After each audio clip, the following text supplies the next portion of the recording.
Hello friends, आपका हमारे YouTube channel H for history में स्वागत है।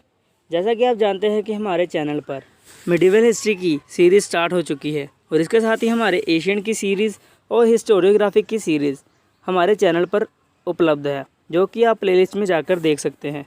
और इसके साथ ही फ्री स्टडी मटेरियल लेने के लिए अगर आपने अभी तक हमारे टेलीग्राम चैनल को ज्वाइन नहीं किया है तो लिंक आपको डिस्क्रिप्शन बॉक्स में मिल जाएगा। जो स्टडी मटेरियल है वह हिंदी इंग्लिश दोनों में है। और इसके साथ ही अगर आपने हमारे चैनल को सब्सक्राइब नहीं किया है तो आप अभी हमारे चैनल को सब्सक्राइब करें और साथ में बेल आइकन ज़रूर दबाएं।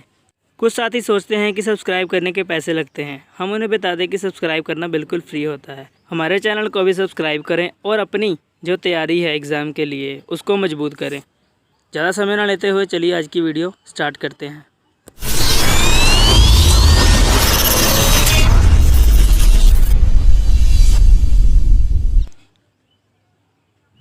लास्ट वीडियो में हमने दिल्ली सल्तनत से संबंधित लगभग 20 क्वेश्चन देखे थे। आज की वीडियो में हम बात करेंगे नेक्स्ट 25 क्वेश्चन की। और आज का पहला क्वेश्चन है, who was founder of Yamini Kalam, अर्थात यामिनी वंश की स्थापना किसने की थी। ऑप्शन है सबुक्तगीन, अलप्तगीन, खलीफा कादिर, महमूद गजनी। इसका जो राइट आंसर है वह ऑप्शन बी अर्थात अलप्तगीन ने यामिनी वंश की स्थापना की थी। नेक्स्ट क्वेश्चन है, battle of Rawar is associated with whom one of the following, अर्थात इनमें से रावर का युद्ध किससे संबंधित है। ऑप्शन है मोहम्मद बिन कासिम, अलप्तगीन, सबुक्तगीन या मोहम्मद गौरी। इसका जो राइट आंसर है ऑप्शन ए अर्थात रावर का युद्ध मोहम्मद बिन कासिम से संबंधित है। जब उसने भारत की सीमा पर आक्रमण किया था, जो युद्ध हुआ था उसे रावर का युद्ध कहते हैं। नेक्स्ट क्वेश्चन है, whose coins we found the figurine of goddess Lakshmi, अर्थात इनमें से किनके सिक्कों पर हमें देवी लक्ष्मी की छवि देखने को मिलती है। ऑप्शन है मोहम्मद गौरी, पृथ्वीराज तृतीय या पृथ्वीराज चौहान, महमूद गजनी या भीम प्रथम। इसका जो राइट आंसर है वह ऑप्शन ए अर्थात मोहम्मद गौरी ने जो सिक्के चलाए थे उनमें सबसे पहले हमें देवी लक्ष्मी या माता लक्ष्मी की छवि देखने को मिलती है। नेक्स्ट क्वेश्चन है, according to whom while talking about Mohammad Ghori, अर्थात किसके अनुसार मोहम्मद गौरी के बारे में बताते हुए कौन कहता है कि he said once other sultan have 1 or 2 son but I have 1000 son mean my Turkish slave, who will be successor of my dynasty after me and after me they will say my name on their खुतबाज, अर्थात इनमें से किसके अनुसार या कौन मोहम्मद गौरी के बारे में बताते हुए कहता है कि उसने एक बार कहा था कि दूसरे सुल्तानों के 1 या 2 पुत्र हो सकते हैं लेकिन मेरे हज़ारों पुत्र हैं जो कि मेरे तुर्किश गुलाम हैं। मेरे बाद वह मेरे राज्य के उत्तराधिकारी होंगे और मेरा नाम अपने खुतबे में ज़िंदा रखेंगे। ऑप्शन है इसामी, मिन्हाजुस सिराज, अमीर खुसरो या ज़ियाउद्दीन बरनी। इसका जो राइट आंसर है वह ऑप्शन बी अर्थात मिन्हाजुस सिराज ने अपनी तबाक़त नसीरी में लिखा है कि एक बार मोहम्मद गौरी ने घोषणा की थी कि अन्य सुल्तानों के 1 या 2 पुत्र हो सकते हैं लेकिन उसके हज़ारों पुत्र हैं जो उसके बाद उसके राज्य के उत्तराधिकारी होंगे और उसका नाम अपने खुतबे में ज़िंदा रखेंगे। नेक्स्ट क्वेश्चन है, word Mamluk denotes to what, अर्थात ममलूक शब्द का अर्थ क्या है। ऑप्शन है कैप्चर्ड स्लेव फ्रॉम बैटलफील्ड, अर्थात युद्ध भूमि में पकड़े गए गुलाम, slave who born from slave parents, अर्थात वह गुलाम जो गुलाम माता पिता से पैदा होते हैं, slave who bought with money, अर्थात वह गुलाम जिन्हें पैसों से खरीदा जाता था, slave who born from independent parents, अर्थात वह गुलाम जो स्वतंत्र माता पिता से पैदा होते थे। इसका आंसर है ऑप्शन डी अर्थात स्वतंत्र माता पिता से उत्पन्न जो गुलाम होते थे उन्हें ममलूक कहा जाता था, अर्थात वह खुद तो गुलाम होते थे लेकिन उनके माता पिता गुलाम नहीं होते थे। नेक्स्ट क्वेश्चन है, word Mamluk first time used by whom, अर्थात ममलूक शब्द सबसे पहले किसने प्रयोग किया था। इनमें से? ऑप्शन है मोहम्मद हबीब, ईश्वरी प्रसाद, ABM हबीबुल्ला या RP त्रिपाठी। इसका जो राइट आंसर है वह ऑप्शन सी अर्थात ABM हबीबुल्ला ने सबसे पहले ममलूक शब्द का प्रयोग किया था। अगला क्वेश्चन है Qutbuddin Aibak ruled from which place, अर्थात कुतुबुद्दीन ऐबक जब राजगद्दी पर बैठा तो वह किस स्थान से शासन करता था? ऑप्शन है मुल्तान, लाहौर, सिंध या दिल्ली। इसका जो राइट आंसर है वह ऑप्शन बी अर्थात लाहौर से वह शासन करता था और उसके शासन के समय लाहौर ही उसकी राजधानी थी। अगला क्वेश्चन है when Qutbuddin Aibak died then Iltutmish was subedar और गवर्नर ऑफ विच रीजन, अर्थात जब कुतुबुद्दीन ऐबक की मृत्यु हुई तो इल्तुतमिश कहाँ का सूबेदार था या गवर्नर था? ऑप्शन है कलिंजर, गुजरात, बदायूं या ताबर हिंद। इसका जो राइट आंसर है वह ऑप्शन सी अर्थात इल्तुतमिश सुल्तान बनने से पहले बदायूं का सूबेदार था। नेक्स्ट क्वेश्चन है which one of the following is not the title और स्टेटस ऑफ कुतुबुद्दीन ऐबक, अर्थात इनमें से कौन सी कुतुबुद्दीन ऐबक की उपाधि नहीं थी? ऑप्शन है मलिक, नसीर अमीर उल मोमिनीन, वली अहमद या लाख बख्श। इसका जो राइट आंसर है वह ऑप्शन बी अर्थात नसीर अमीर उल मोमिनीन जो थी वह इल्तुतमिश की उपाधि थी, ना कि कुतुबुद्दीन ऐबक की। और जो बाकी मलिक, वली अहमद और लाख बख्श जो उपाधियाँ हैं वह कुतुबुद्दीन ऐबक की थी। कुतुबुद्दीन ऐबक की सबसे पहली उपाधि थी मलिक, फिर उसके बाद वली अहमद जो कि मोहम्मद गोरी ने उसे दी थी और वह बहुत दान किया करता था जिसके कारण उसे लाख बख्श कहा जाता है।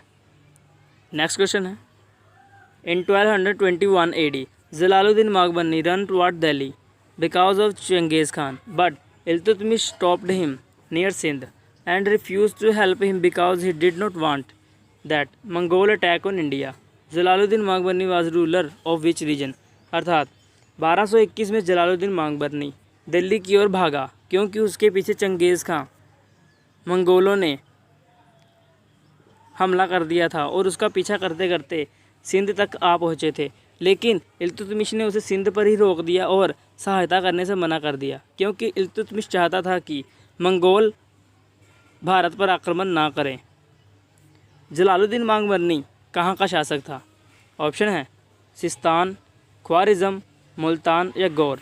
इसका जो राइट आंसर है वह ऑप्शन बी अर्थात जलालुद्दीन माकबरनी ख्वारिज़म का अंतिम शाह था या शासक था। नेक्स्ट क्वेश्चन देखते हैं which one of the following Delhi sultan started to struck the name of mint on his coins, अर्थात इनमें से कौन से दिल्ली सुल्तान ने अपने सिक्कों पर टकसाल का नाम खुदवाना भी शुरू किया था? ऑप्शन है इल्तुतमिश, आराम शाह, रज़िया या अलाउद्दीन मसूद शाह। इसका जो राइट आंसर है वह ऑप्शन ए अर्थात दिल्ली सुल्तानों में सबसे पहले इल्तुतमिश ने ही अपने सिक्कों पर मिंट अर्थात टकसाल का नाम भी खुदवाना शुरू किया था। नेक्स्ट क्वेश्चन देखते हैं after which victory Iltutmish constructed the name of Razia on his coin, अर्थात इनमें से किसकी विजय के बाद इल्तुतमिश ने रज़िया का नाम अपने सिक्कों पर खुदवाना शुरू किया था? ऑप्शन है ताबर हिंद, कलिंजर या बदायूं या ग्वालियर। इसका जो राइट आंसर है ऑप्शन डी अर्थात ग्वालियर की विजय के पश्चात इल्तुतमिश ने अपने सिक्कों पर रज़िया का नाम खुदवाना शुरू किया था। नेक्स्ट क्वेश्चन देखते हैं according to whom Qutbuddin Aibak just made a road map of Delhi sultanate but Iltutmish converted it into reality and founded Delhi sultanate in real sense, अर्थात इनमें से किसके अनुसार जो कुतुबुद्दीन ऐबक था उसने सिर्फ एक रोड मैप अर्थात दिमागी खाका ही बनाया था दिल्ली सल्तनत का, लेकिन इल्तुतमिश ने उसे सच्चाई में बदला और दिल्ली सल्तनत के वह वास्तविक संस्थापक था। ऑप्शन है के निज़ामी, ईश्वरी प्रसाद, के असलाल या RP त्रिपाठी। इसका जो राइट आंसर है वह ऑप्शन ए अर्थात के निज़ामी। नेक्स्ट क्वेश्चन देखते हैं according to whom no doubt Iltutmish was founder of slave dynasty in real sense, अर्थात इनमें से किसके अनुसार इसमें कोई शक नहीं है कि इल्तुतमिश ही स्लेव अर्थात गुलाम वंश का वास्तविक संस्थापक था। ऑप्शन है के निज़ामी, ईश्वरी प्रसाद, KS लाल या अर्पित त्रिपाठी। इसका जो राइट आंसर है वह ऑप्शन बी अर्थात ईश्वरी प्रसाद। ईश्वरी प्रसाद ने उसे गुलाम वंश का वास्तविक संस्थापक कहा है। और दूसरी तरफ जो हमने पिछला क्वेश्चन देखा था उसमें हमने देखा था कि के निज़ामी ने उसे दिल्ली सल्तनत का वास्तविक संस्थापक कहा है, ना कि स्लेव गुलाम वंश का। नेक्स्ट क्वेश्चन है, वर्ड कुबा और कुल्हा वर टाइप्स ऑफ व्हाट। अर्थात कुबा और कुल्हा शब्द इनमें से किसके प्रकार हैं। ऑप्शन है वेपन हथियार के, स्वॉर्ड तलवार के, क्लॉथ कपड़े के, या क्रॉप फसल के। इसका जो राइट आंसर है वह ऑप्शन सी अर्थात कुबा और कुल्हा जो हैं वह कपड़ों के प्रकार हैं। कुबा होता है वह एक लंबा कोट होता है और कुल्हा होता है एक प्रकार की लंबी टोपी जिसे रज़िया सुल्तान ने सुल्तान बनते ही पहना था। और ट्रेडिशनल जो उसके कपड़े थे बुर्का आदि उसने उतार कर इस शाही कपड़ों को पहना था और इसके साथ ही वह गद्दी पर बैठी थी। नेक्स्ट क्वेश्चन देखते हैं, according to whom if Razia was not woman then her name was popular और included with gratitude in the list of great Muslim ruler of India. अर्थात इनमें से किसके अनुसार अगर रज़िया औरत ना होती तो उसका नाम भारत के महान मुस्लिम शासकों के बीच में लिया जाता। इसके ऑप्शन हैं V.A. स्मिथ, इरफान हबीब, एल्फिंस्टन या I.H. कुरैशी। इसका जो राइट आंसर है ऑप्शन सी अर्थात एल्फिंस्टन ने ही यह बात कही है। नेक्स्ट क्वेश्चन देख लेते हैं, who founded new states called Naib e Mamlakat which was like a group of supporter of Sultan.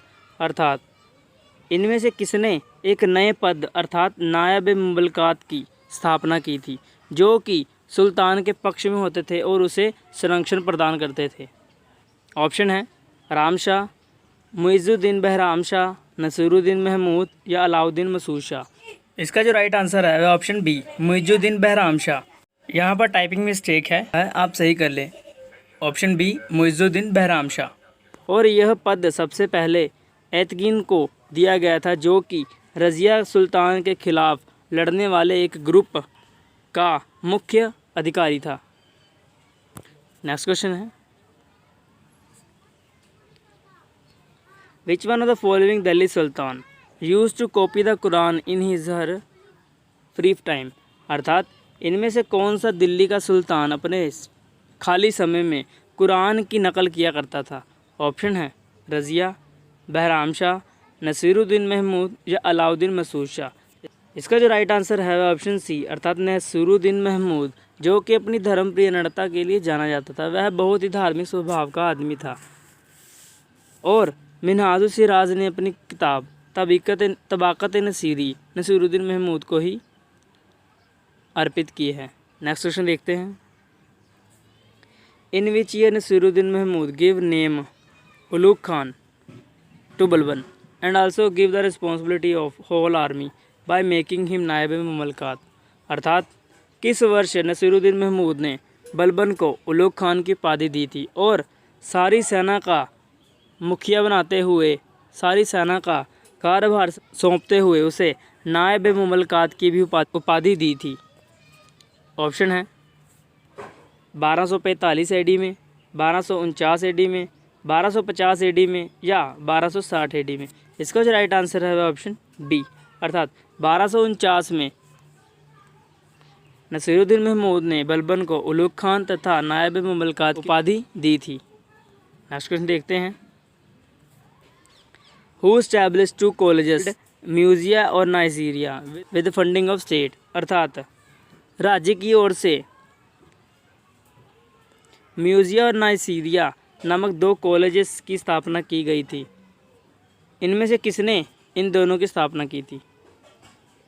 Option है कुतुबुद्दीन ऐबक, आराम शाह, इल्तुतमिश या नसीरुद्दीन महमूद। इसका जो राइट आंसर है वह ऑप्शन सी अर्थात इल्तुतमिश ने ही म्यूजिया और नाइजीरिया नामक 2 कॉलेजेस की स्थापना की थी। नेक्स्ट क्वेश्चन देखते हैं, राइट सीक्वेंस ऑफ दिल्ली सुल्तान। अर्थात इन सुल्तानों का राइट सीक्वेंस अर्थात पहले कौन शासक बना बाद में कौन बना। यह हमें बताना है। आंसर देखते हैं, फिर मिला के देखते हैं। इसका जो राइट आंसर है ऑप्शन सी, अर्थात 1 3 2 4। आंसर देखते हैं मिला के। पहले आराम शाह, फिर नसीरुद्दीन महमूद, फिर अलाउद्दीन मसूद शाह, फिर बहराम शाह, अर्थात 1 3 2 4। यह है इसका कालक्रम। चलिए नेक्स्ट क्वेश्चन देखते हैं। According to whom, because of religious conversion by sultan of Delhi. Hindi, यहाँ पर हिंदू होगा, आप सही कर लें। Because of religious conversion by sultan of Delhi, Hindus left 1/3 in India. अर्थात इनमें से किसके अनुसार दिल्ली के सुल्तानों द्वारा जो धर्म परिवर्तन किया गया था, उसके कारण भारत में 1/3 ही हिंदू रह गए थे। ऑप्शन है के.एस. लाल, के निज़ामी, आर.पी. त्रिपाठी या इरफान बेग। इसका जो राइट आंसर है ऑप्शन ए, अर्थात के.एस. लाल। के.एस. लाल ने ही कहा है कि दिल्ली के सुल्तानों द्वारा जो धार्मिक परिवर्तन किए गए थे, उसके कारण भारत में हिंदुओं की संख्या 1/3 ही रह गई थी। और यह बात उन्होंने अपनी पुस्तक growth of Muslim population in medieval India में लिखा है। नेक्स्ट क्वेश्चन है, third battle of Panipat was took place between हुम। अर्थात पानीपत की तीसरी लड़ाई इनमें से किनके मध्य लड़ी गई थी। ऑप्शन है इल्तुतमिश और नसीरुद्दीन को बाचा, इल्तुतमिश और ताजुद्दीन जल्दौज, इल्तुतमिश और जलालुद्दीन मांगबरनी, या जलालुद्दीन मांगबरनी और चंगेज़ खान। इसका जो राइट आंसर है ऑप्शन बी, अर्थात इल्तुतमिश और ताजुद्दीन जल्दौज के मध्य ही पानीपत का तीसरा युद्ध हुआ था। चलिए नेक्स्ट क्वेश्चन देखते हैं। According to hum, from Lakhnauti to Deval all Maliks and amir accepted reign of Razia. अर्थात इनमें से किसके अनुसार लखनौती से लेकर देवल तक जो भी मलिक थे या अमीर थे, उन्होंने रजिया का शासन या उसकी सत्ता को स्वीकार किया था। ऑप्शन है इसामी, ज़ियाउद्दीन बरनी, अमीर खुसरो या मिन्हाजुस सिराज। इसका जो राइट आंसर है ऑप्शन डी, अर्थात मिन्हाजुस सिराज के अनुसार लखनौती से लेकर देवल तक जितने भी अमीर और मलिक थे, उन्होंने रजिया के शासन को स्वीकारा था। नेक्स्ट क्वेश्चन देखते हैं, जो कि आज का हमारा लास्ट क्वेश्चन होगा। Isami said, without permission of his Turkish officer he did not do anything, present his opinion and also did not move his arms और लेग्स, गैस द सुल्तान। अर्थात इसामी ने कहा है कि बिना अपने तुर्किश अधिकारियों के वह कोई भी हरकत नहीं करता था और ना ही अपनी कोई राय देता था, यहाँ तक कि वह अपने हाथ पाँव भी नहीं हिलाता था। वह सुल्तान कौन था। ऑप्शन है आराम शाह, बहराम शाह, नसीरुद्दीन महमूद या अलाउद्दीन मसूद शाह। इसका जो राइट आंसर है ऑप्शन सी, अर्थात नसीरुद्दीन महमूद। इसामी ने नसीरुद्दीन महमूद के बारे में कहा है कि वह अपने तुर्किश अधिकारियों की आज्ञा के बिना कोई भी कार्य नहीं करता था, और नसीरुद्दीन महमूद जो था वह इल्तुतमिश का पौत्र था। आज के लिए बस इतना ही। नेक्स्ट वीडियो हम बहुत जल्द लेकर आएंगे और जिसमें हम बात करेंगे नेक्स्ट दिल्ली सल्तनत से संबंधित एक्सपेक्टेड एमसीक्यू की। और इसके साथ ही अगर आपको वीडियो अच्छा लगा हो तो लाइक शेयर करना ना भूलें, और इसके साथ ही अगर सब्सक्राइब नहीं किया है तो सब्सक्राइब ज़रूर करें और उसके साथ ही बेल का आइकन ज़रूर दबाएं, ताकि आपको मिले हमारे वीडियो के नोटिफिकेशन सबसे पहले। वीडियो देखने के लिए धन्यवाद।